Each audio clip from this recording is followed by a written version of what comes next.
आता कशाचं मंडल काढलं होतं? गोमूत्राचं. पळसाच्या पानाचा द्रोण होता आणि त्या द्रोणात गोमूत्र होतं आणि गोमूत्राचं मंडल काढलं आणि त्याच्या पिंडाचं तर्पण केलं आणि गोमूत्र गाईच्या हातात घेतलं. सांग. गोमूत्रानं सांगितलं, राजा दशरथाचं पिंड तर्पण आईसाहेबानं केलं. आईसाहेबानं केलं. आईसाहेबानं तिथून पुढं असा न्याय झाला, तिथून पुढं असा न्याय झाला, असा न्याय झाला. बऱ्यापैकी यज्ञ करत असताना पंचामृत केल्याच्या नंतर बऱ्यापैकी यज्ञ करत असताना पंचामृत करत असताना गाईचं कवडी इतकं शेण दह्यात टाकतात. गाईचं शुद्ध गाईचं कवडी इतकं शेण दह्यात टाकतात. 2च थेंब गोमूत्र दह्यात टाकतात आणि हा प्रसाद इतरे जना भक्षंती. हा मग गाईच्या पवित्र शेणाचा 1 कवडी इतका शेणाचा तुकडा पंचामृताची पात्रता शुद्ध करतय. कवडी इतकं शेण एका गाईचं. यशोदेकडे किती होत्या? किती होत्या? बस झाले 4 पुरावे. मग मला सांगा, एक गाय जर इतकी शुद्ध असेल तर एकट्या यशोदेकडे किती येतात? 9 लाख. आणि मग ती जागा किती शुद्ध, तो वाडा किती शुद्ध, या गायीच्या सानिध्यात राहणारी माणसं किती शुद्ध.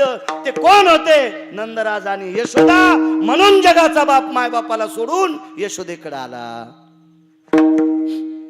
वैकुंठेचा हरी वैकुंठेचा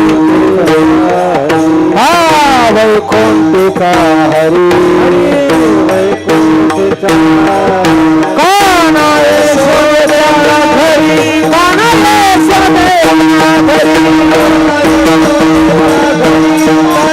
यशोदेच्या घरी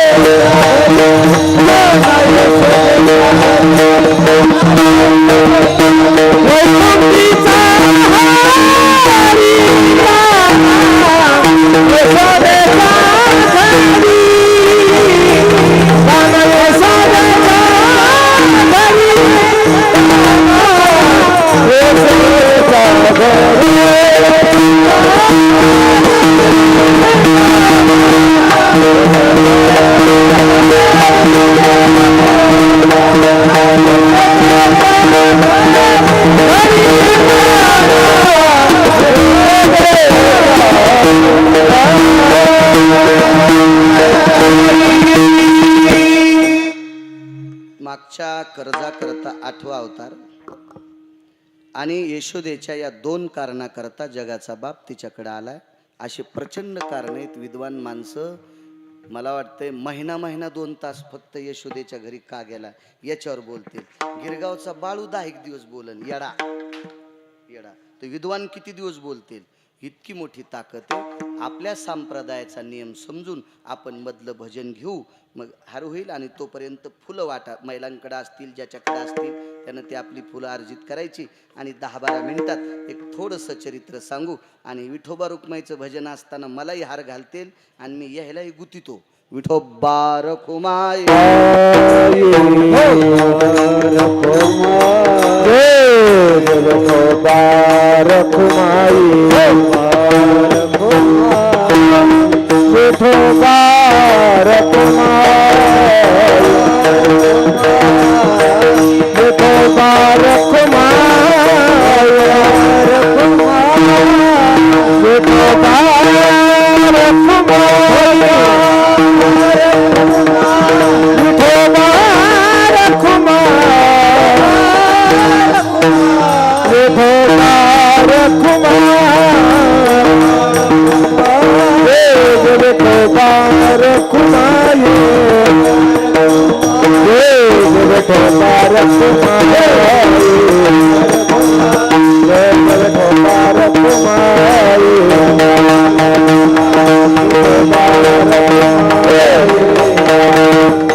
Bye.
उद्या चालत असलेल्या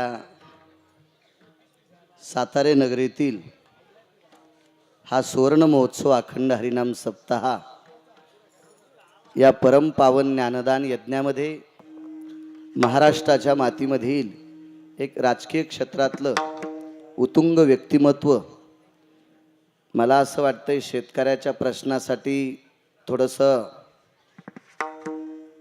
मंत्रालयामध्ये बऱ्यापैकी प्रश्न मांडतात असे आदरणीय बच्चू कडू साहेब सुद्धा उद्या यायलेत ना, त्यांना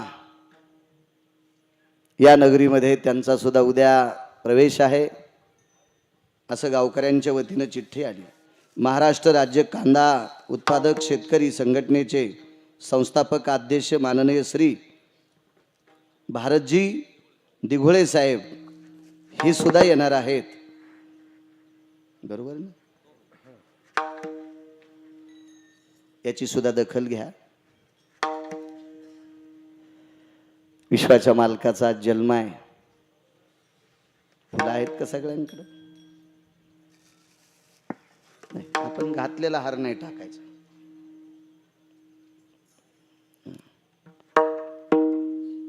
जगदानंद पंत जगतपती भगवान द्वारकाधीश श्रीकृष्ण परमात्मा मथुरेत जन्माला आले.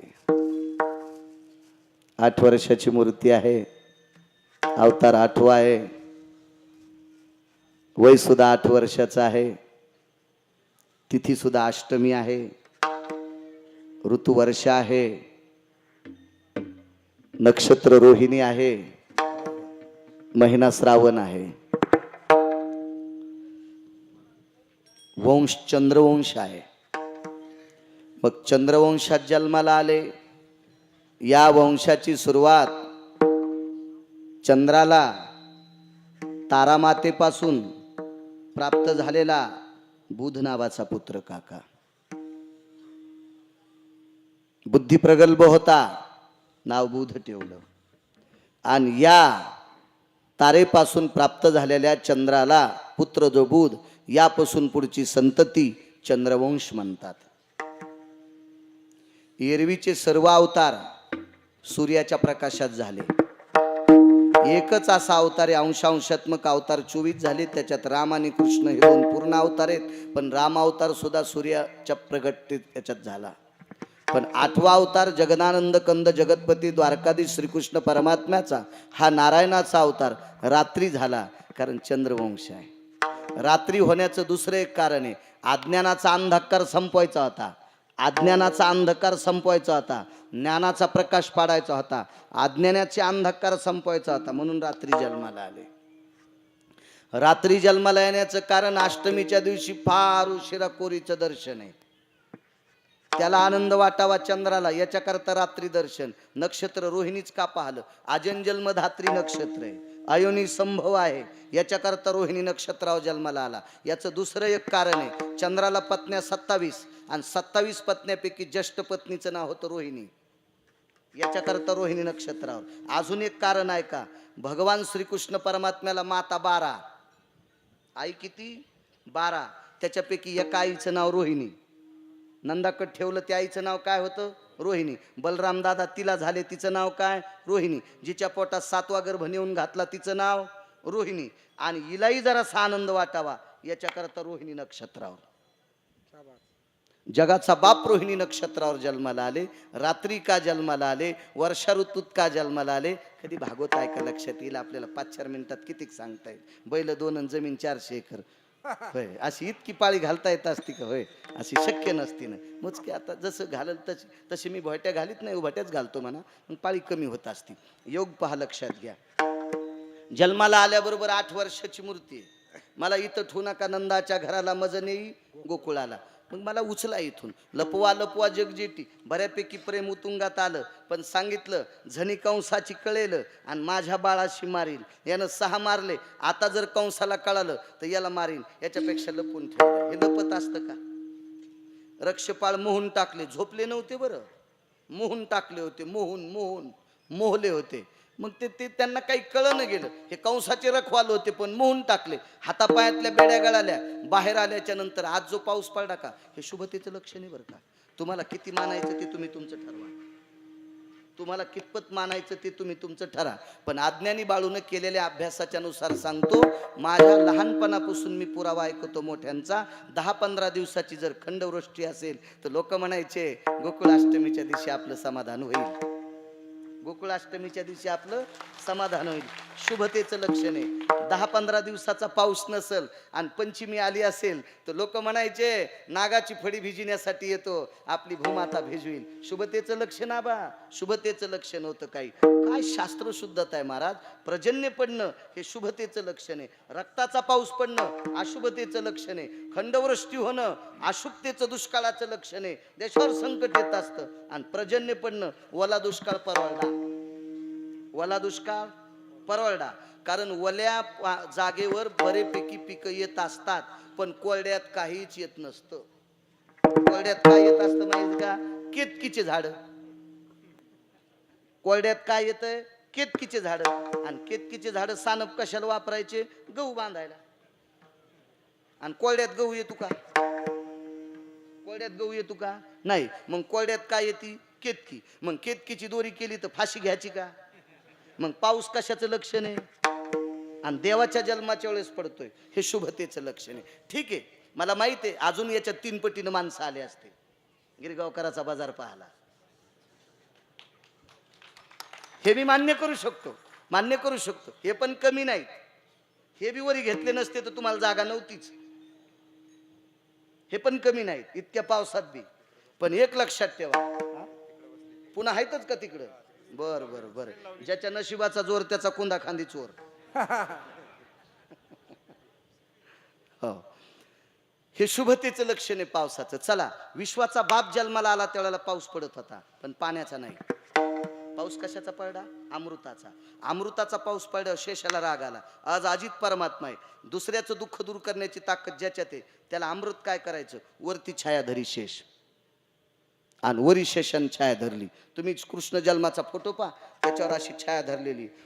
वसुदेवाच्या डोक्यावर शेषानं छाया धरली आणि पुढे चलत होते. अमृत म्हणलं शेष, ते म्हणलं काय नाही, अमृताचा स्पर्शच होत देत नाही. म्हणले का? अरे अमृतच त्याच्यापासून निर्माण आहे. अमृत कोणापासून निर्माण आहे? त्याच्यापासून. आणि त्याला अमृत काय करायचं. पुढे यमुना नावाची नदी, 350 गंगापैकी एक गंगा, सागराची पत्नी यमुना, मृथा काळाची बहीण यमुना. चला हिच्यापाशी आल्या म्हणजे प्रवेश केल्यावर पाणी होतं गुडघ्या इतकालं. यमुनेला पाणी किती, गुडघ्या इतकालं. पण वसुदेव देवाला आतमध्ये घेऊन गेल्याबरोबर पाणी आलं छातीला. सासू जावायच्या पाया पडत असती का जावाई सासूच्या पडत असतो, सांगा ना मोठी माय.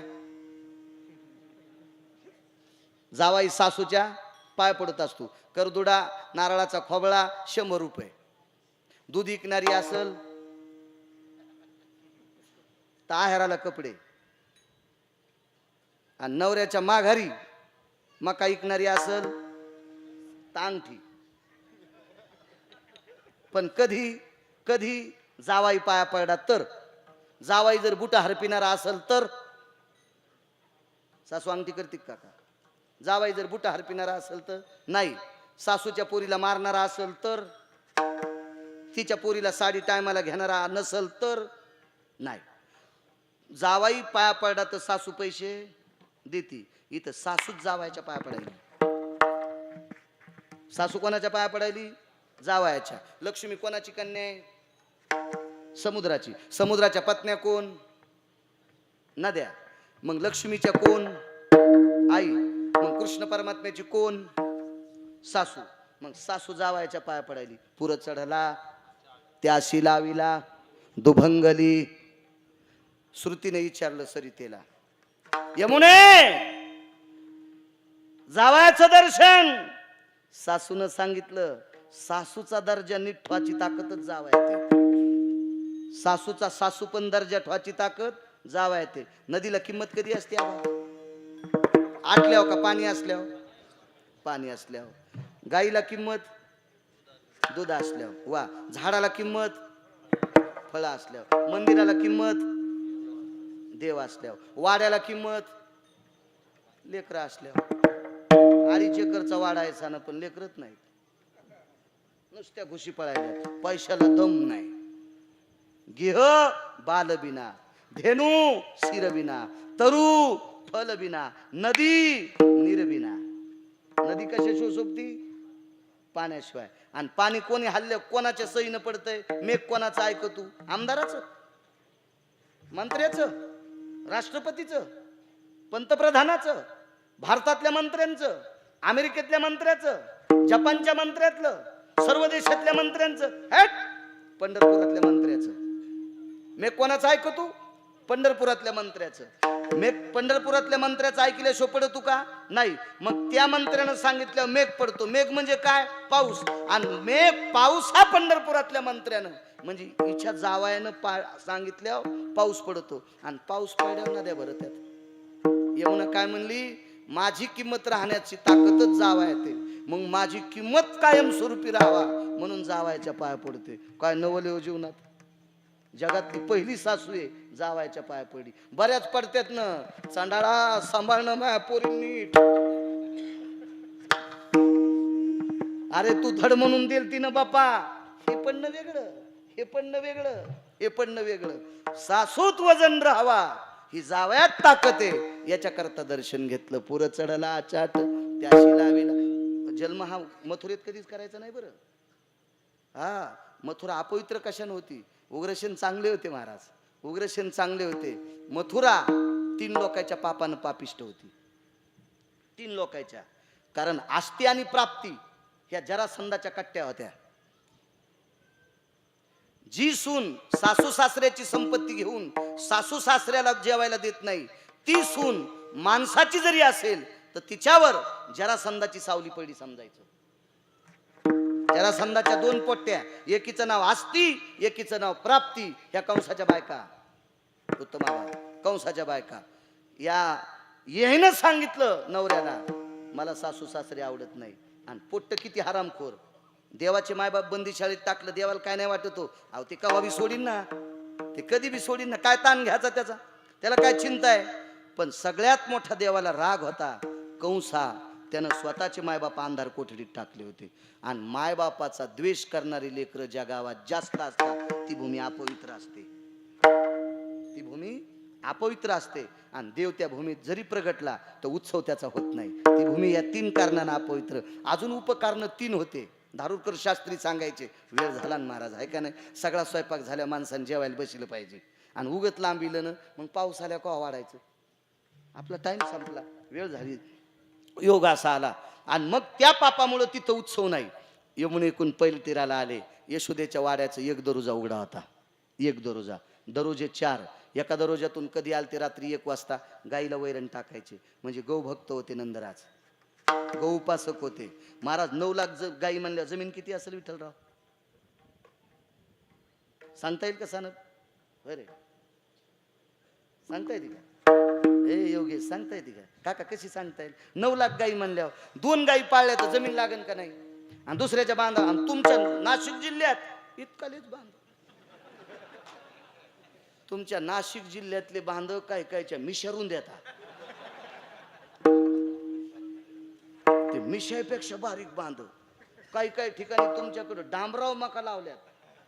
हो, इतकुलेच रस्ते. आम्ही तिकडे गेलोत ना ते फराळा करायला, तर आमच्या ड्रायव्हरला म्हणलं, बाळू जराशी खाली गेली ना, बाळू जराशी बी आपली गाडी खाली गेली ना, JCBचं अन्न वडायला बाबा. गाडीच्या फेस फेस रोड, हो फेस फेस, म्हणजे त्या ह्याच्यावर घेतलं म्हणजे तुम्ही लय मस्त खसखस पिकली. तुम्ही लय तुकाराम महाराजाची चुलते आहेत का? तुमच्याकडले 200-200 फुटाचे रोड आहेत का? पा पा पा मकर कर तुम्हाला हसायला. तेव्हा अशी भावकी असती, ही भावकी फक्त उचलायची आणि पेटवायच्याच कामी.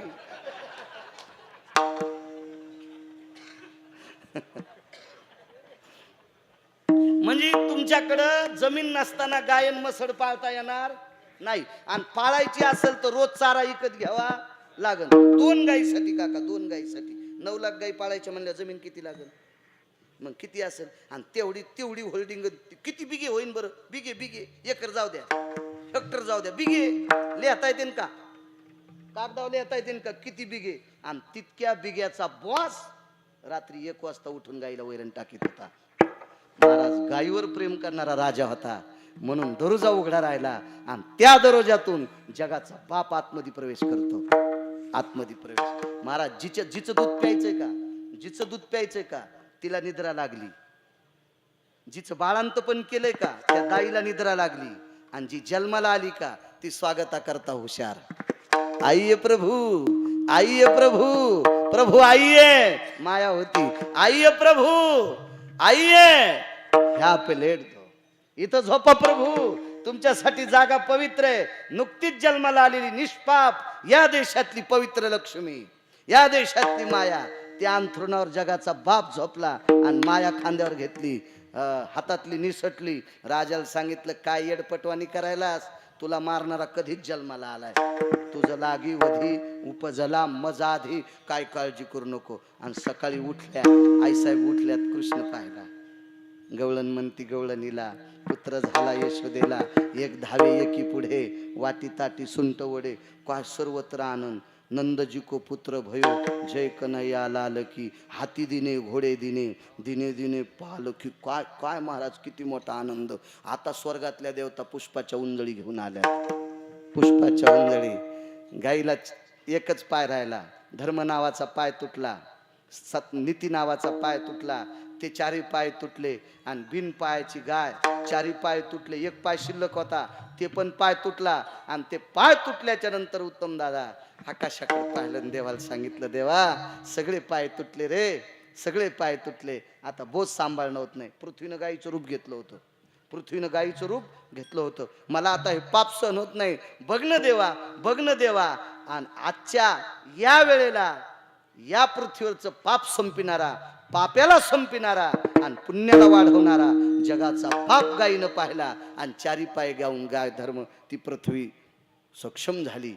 आणि मग अशा वेळेला यक्ष, किन्नर, गंधर्व, चारण, विद्याधर, लोकपाळ, दिक्पाळ, चारुहास,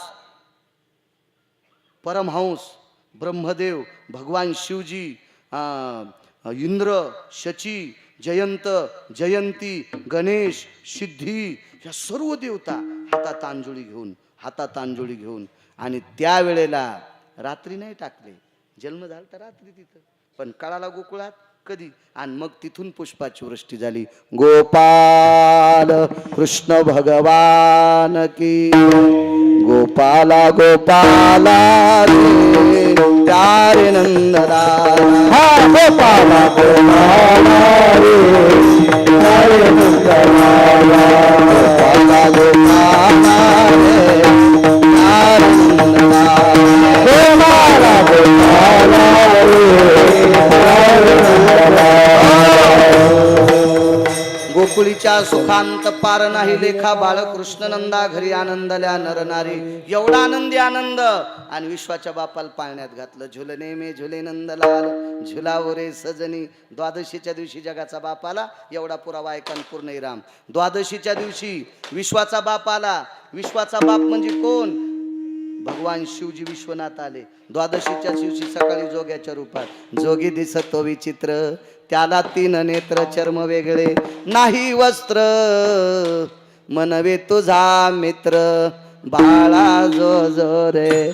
कुलभूषणा निजबा नारायणा बाळा जो जो रे.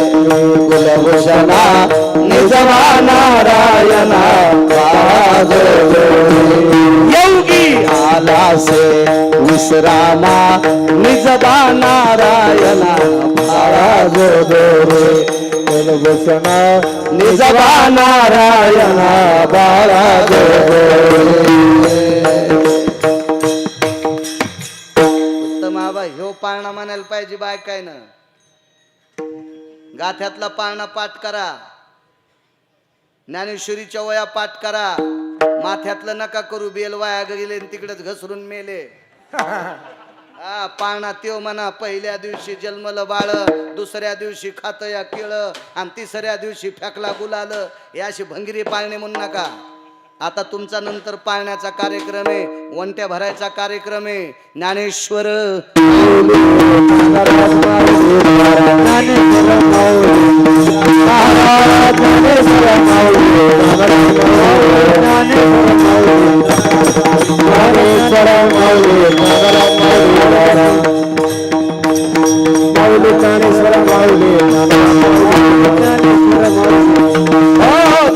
दोन मिनिट. आदरणीय हरिभक्ती परायण मनोहर बाबूराव मखरे, तुम्ही माझं यजमानपद घेतलं. मला याच्याबद्दल तिळा इतका आनंद नाही, पण मला एवढा मोठा आनंद आहे. तुम्ही आज पवित्र पर्वणीवर माळ घातली. उठू नका 2 मिनिटं. आता मी महाराष्ट्रात जरी फिरणारा महाराज असेल तरी पण तुमच्या पाया पडू शकतो, कारण तुम्ही आमच्यात आलात. हो फटाकडावाले मंडपाजवळ फोडू नका. मला सगळ्यात मोठा आनंद, माझं यजमानपद ज्यांनी घेतलंय ते वारकरी झालेत. आणि आज आबा आजच्या पवित्र पर्वणीवर झालेत. आणि दुसरी गोष्ट, महाराष्ट्रभर वारकरी संप्रदायाचं काम प्रचाराच्या माध्यमानं, युट्यूबच्या माध्यमानं गरजा महाराष्ट्र माझा हे चॅनल अजय लबडे करतात. तरुण तडफदार मुलगा फार दिवसापासून बसत होता. एक दिवशी गुच्चा द्याला, अजय मला खेटून गाडीत बसतोस रे, पण माळ नाही तुला, माळ नाही तुला, माळ नाही. आणि मग कालच्या वारीला आम्ही पंढरीला गेलो. दर महिन्याच्या वारीला जातो, शुद्ध वारीला. आणि मग पंढरपुरात माळ घेतली. मला घाला, मी म्हणलं ठुई न खिशात. हो, डॉक्टरनं ऑपरेशन कवा करावा, रक्ताची चाचणी करावा, शुगरची तपासणी करावा, ते फोटो काढावा, आणि मग अनेस्थियाचं इंजेक्शन द्यावा, आणि मग चिरा. मी कालच्या शुद्ध एकादशी पासून त्याला भूल दिलती. आज ती भूल लागू झाली, आणि आज ऑपरेशन केलं ना अजय माळकरी झाला. विठ्ठल जय जय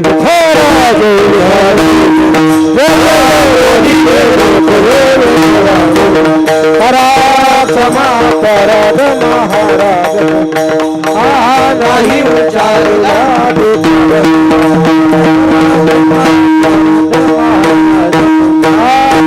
म्हणे ज्ञानेश्वरा राधा पाया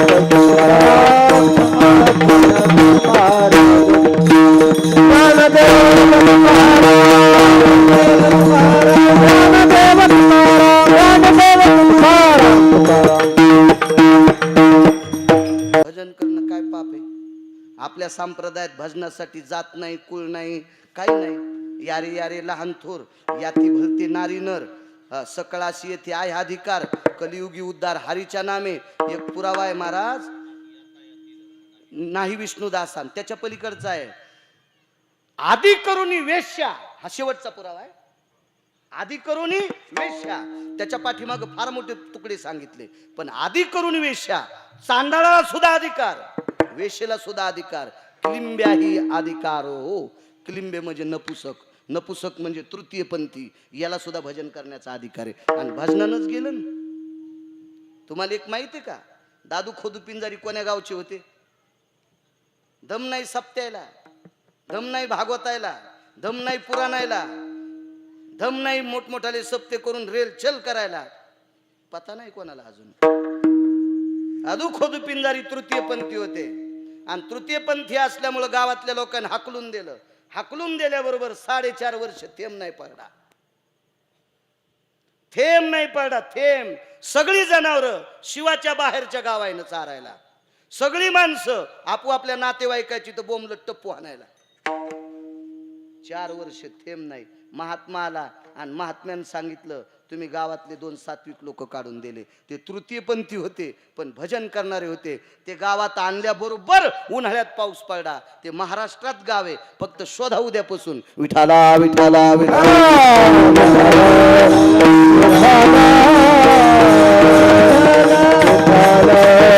महाराज भजन करणाऱ्या तृतीय पंथाला काढून दिलं. भजन करणाऱ्या तृतीय पंथाला काढून दिलं तर निसर्ग कोपला, मेघ कोपला, वरुण कोपला आणि 4 वर्ष पाऊस नाही पडला. म्हणजे त्यालाही भजन करण्याचा अधिकार आहे. या महिन्याचं मालक कोण आहे? भगवान शिवजी. शिवजीचं भजन केलं एका वेशेनं, तिचं नाव आहे महानंदा. आपल्या संप्रदायात कोंबड्याला पवित्र मानलं का? श्री गुरु धर्म भास्कर वैकुंठवासी वक्ते बाबा म्हणायचे, कोंबड्याच्या विष्ठेवर जर पाय पडला तर आमका आमक रिकामी जागा पाप. हे त्यानंच सांगायचं, गिरगावच्या बाळून नाही सांगायचं. विठाला विठाला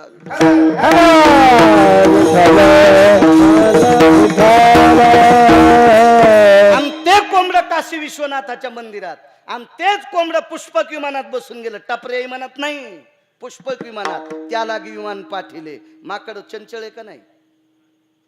माकड चंचळे का नाही? जुन्या बायकांना विचारा, टिकल्यावाल्यांना विचारित नाही. दिवस माळवता लनुष्या लेकराला माकड तोंड्या म्हणलं की वयस्कर बायका म्हणायच्या, ए तसं म्हणू नकोस. माकड तोंड्या म्हणू देत नव्हते छोट्या लेकराला सूर्यास्ताच्या वेळेला. अशी एक त्याच्या पाठीमाग धारणा होती, चंचल वृत्ती माकडाची. आणि हे माकड नेलं, त्याला सुद्धा विमानात बसिलं. बाईचं तत्व काय होतं महाराज? ज्या दिवशी सूर्य मावळला आणि सूर्य मावळल्याच्या नंतर जर गिऱ्हाईक आलं तर स्नान करून त्याला नमस्कार करायची, बापन भाऊ समजून वापस करायची. एका गिऱ्हाईकानं उत्तम आबा हत्तीवर सोनं आणलं होतं. वैकुंठवासी ज्ञानसूर्य प्रतिज्ञानोबाराय रंगनाथ गुरुजी परभणीकर म्हणायचे.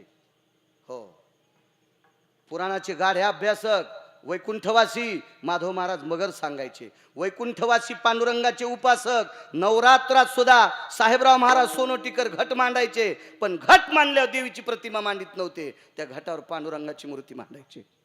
आपुला तो एक देव करून घ्यावा, पांडुरंगाशिवाय कोणालाच मानलं नाही. आणि त्यानं सांगावा, काय ताकद महाराज या लोकांची, काय अधिकार या लोकांचा, काय निष्ठा या लोकांची. म्हणून जगाचा मालक त्यांच्या ताब्यात होता. काय सांगू लागलो?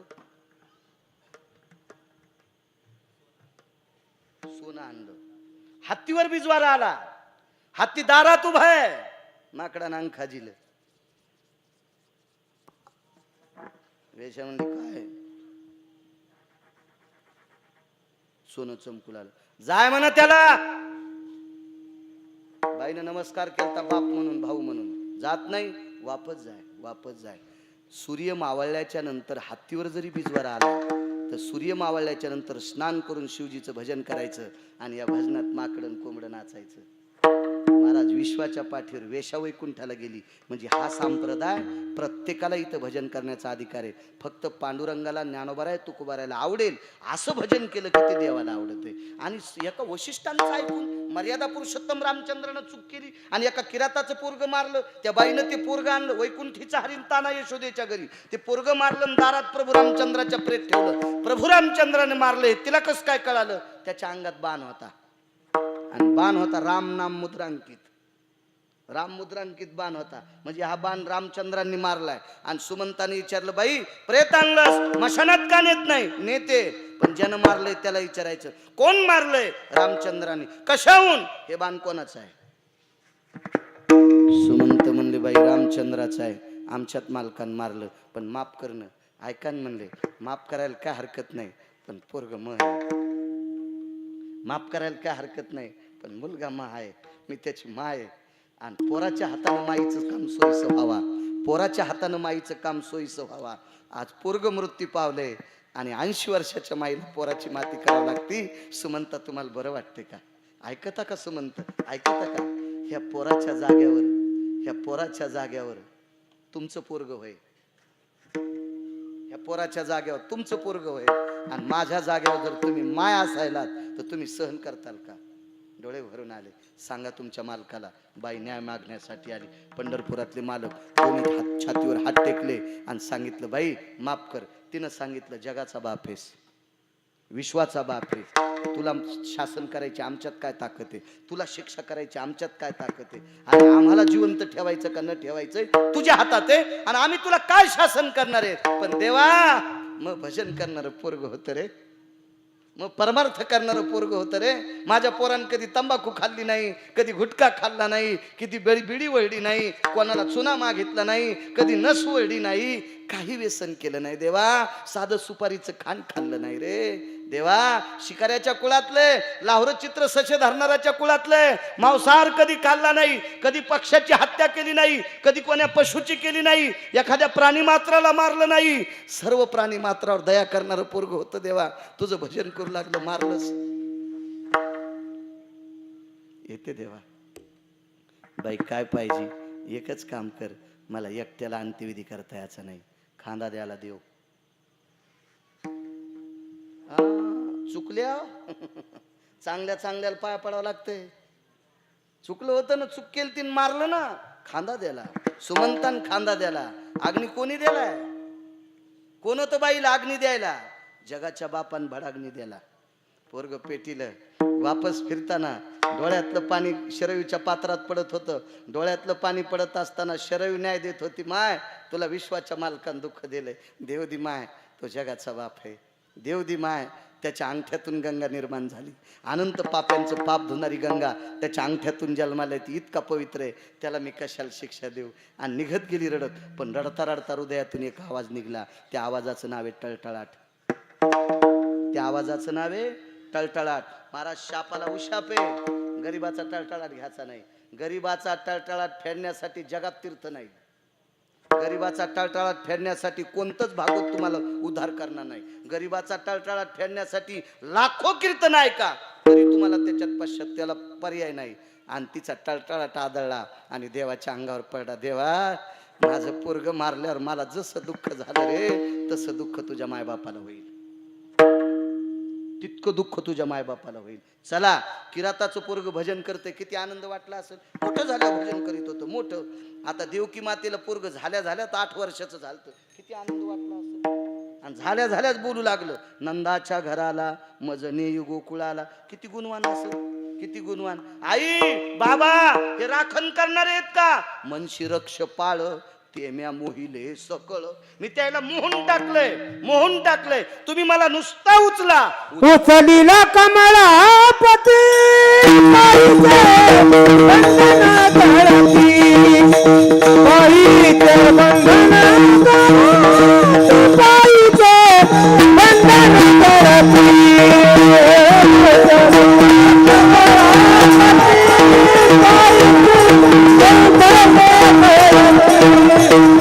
पायीचे बंधन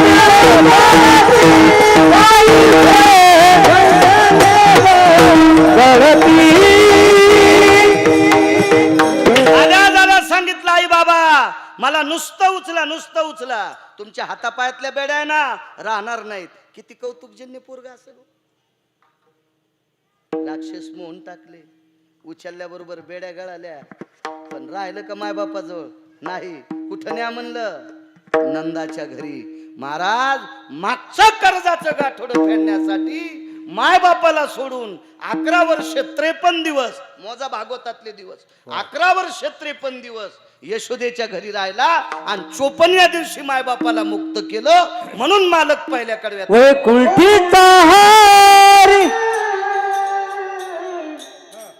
म्हणा म्हणा म्हणा म्हणा आबा म्हणा. वैकुंठीचा हरी वैकुंठीचा हरी ओ वैकुंठीचा हरी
म्हणून जगाचा मालक यशोदा आई साहेबाकडे आला.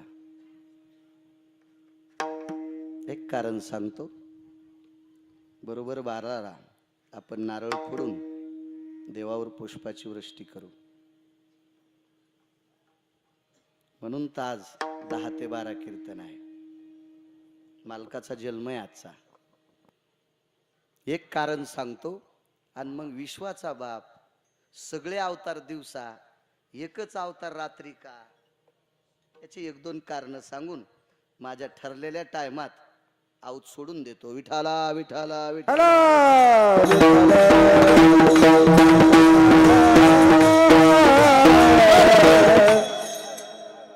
महाराज स्वतःच मागचं एक कर्माचं गाठोड होतं. म्हणून मायबापाला जगाच्या मालकानं सोडलं आणि यशोदेकडे वैकुंठातला हरी गेला असं जनाबाई नमूद करतात काका. पण शंका एका गोष्टीची आहे, यशोदेकडच का? असं काय होतं यशोदेकडं की जगाच्या बापानं स्वतःच्या मायबापाला सोडून तिच्याकडे जावं, स्वतःच्या आईचं दूध न पेता यशोदेचं प्यावं, यशोदेला झालेली मुलगी इकडं परत करावी आणि आपण तिच्याकडे जाऊन वक्षस्थळाला बिलकुल तिचं दूध प्यावं, असं काय असावा? त्याचं एकमेव कारण होतं, यशोदा अशा गावातली स्त्री होती किंवा अशा वाड्यातली स्त्री होती की तिच्याकडे गायी 9 लाख होत्या. तिच्याकडे गायी 9 लाख होत्या. गायीचा एक पौराणिक सिद्धांत बघा. गायीचा एक पौराणिक सिद्धांत वैकुंठवासी चक्रांकित महाराज सांगायचे,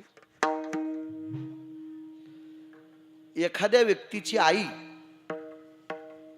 जर बालपणी मृत्यू पावली तर आईच्या सेवेचा ओसंगा संपला. आईच्या सेवेचा ओसंगा संपला. एखाद्याचा पिता जर लवकर वारला तर बापाच्या सेवेची कर्मशील वृत्ती संपली. मग आपण ह्या सेवेचं पुण्य कुठं प्रगट करायचं? तर या पवित्र हाताने आपल्या उत्पन्नातला खर्च, एखादी कडब्याची पेंढी ज्वारीच्या, मकेची पेंढी हिरवीगार एखाद्या गाईला जर समर्पित केली तर वाडवडिलांच्या सेवेचं पुण्य तिच्या चाऱ्यातून प्राप्त होते. एका गाईच्या यशोदेकडे किती गाई होत्या? 9 लाख. हे गिरगावचा बाळू सांगायचं म्हणून ऐकतात का? आई तुझा मी एकुलता एक, गाई राखी तो 9 लाख, गाई राखून झिजले नक, मला जेऊ घाल यशोदे घराकडे चाल, मला जेऊ घाल.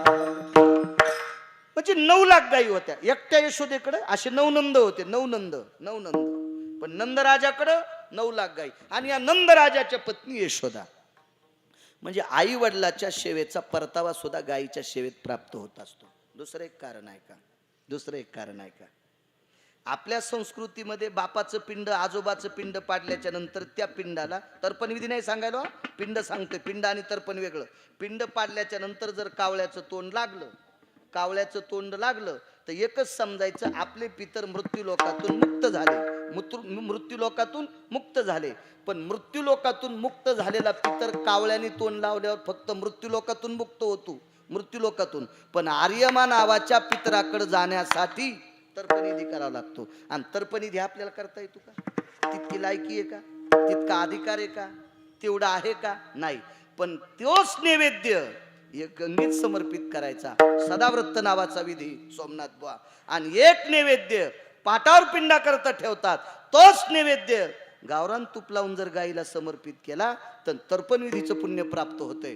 तर्पणविधीचं. आणि मग तो बाप, तो आजोबा, तो पंजोबा आर्यमा नावाच्या पितरात विलीन होत असतात. मग आर्यमा नावाच्या पितरात विलीन करण्यासाठी गिरगावकराला लाखो जरी वेदाचे मंत्र आले तर गिरगावकरात ती पावर नाही. ती पावर आहे गाईच्या मुखात. आणि तो नैवेद्य गाईला समर्पित केला की त्या कुळातला व्यक्ती आर्यमा नावाच्या पितरात विलीन होत असतो. किती गाई?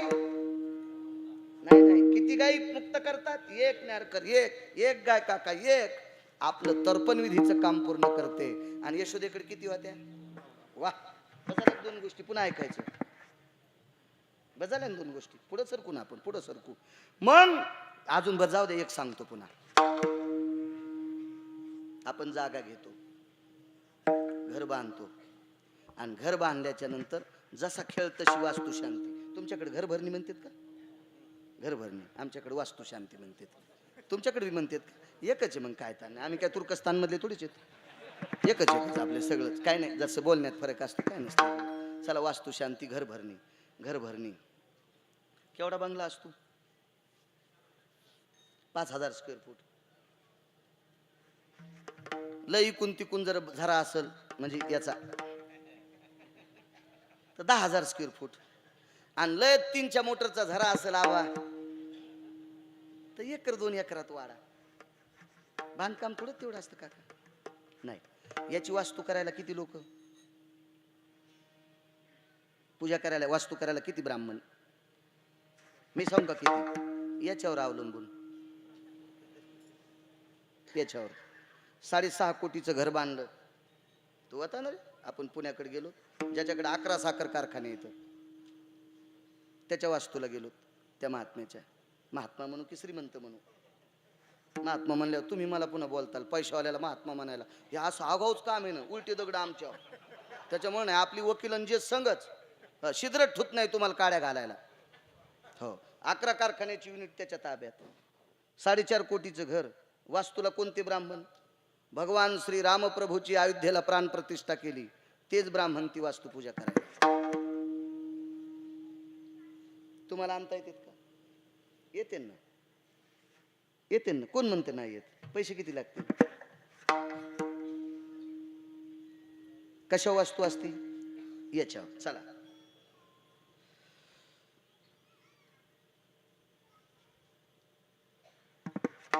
एक जणानं 5दा वास्तू केली. 2दा मी होतो. आता नाही करीत.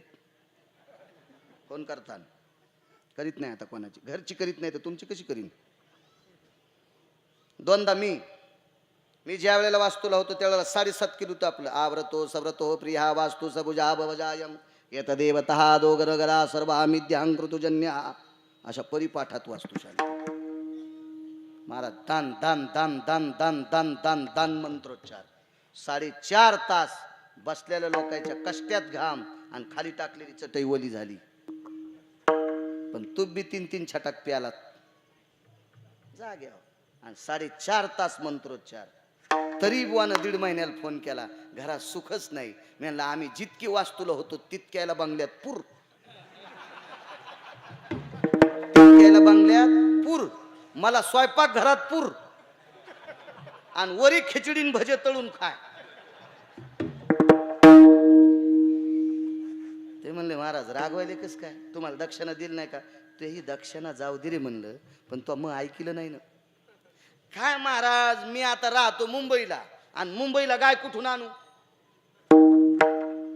त्याला मी सांगितलं होतं 7-7.5 किलो तूप जाळायला ना, तू 51 किलो जाळलं तरी तुला फायदा नाही.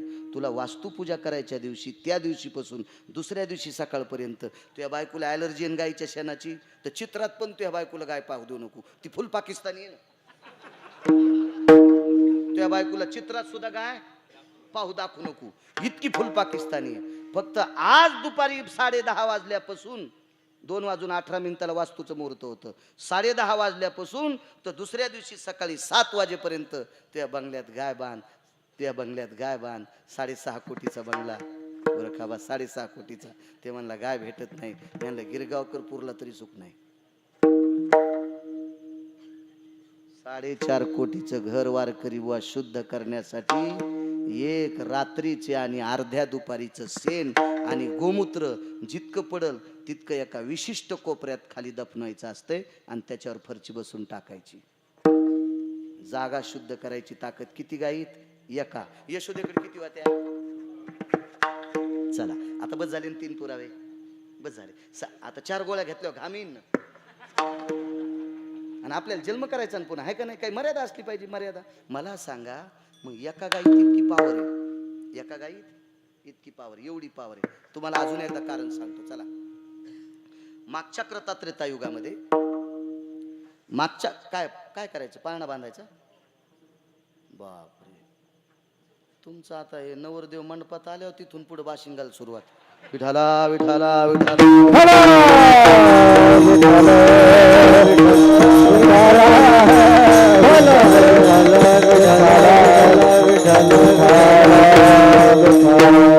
जाऊ द्या, तुम्ही तुमचं दोघच करा, फक्त बोलू नका. आणि तुम्ही माझ्याकडे बघा.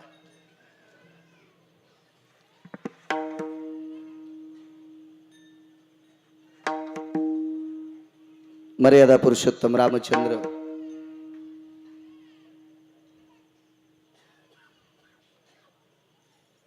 रावणाला मारून परत आलते. गाईचा 4था पुरावा सांगतो.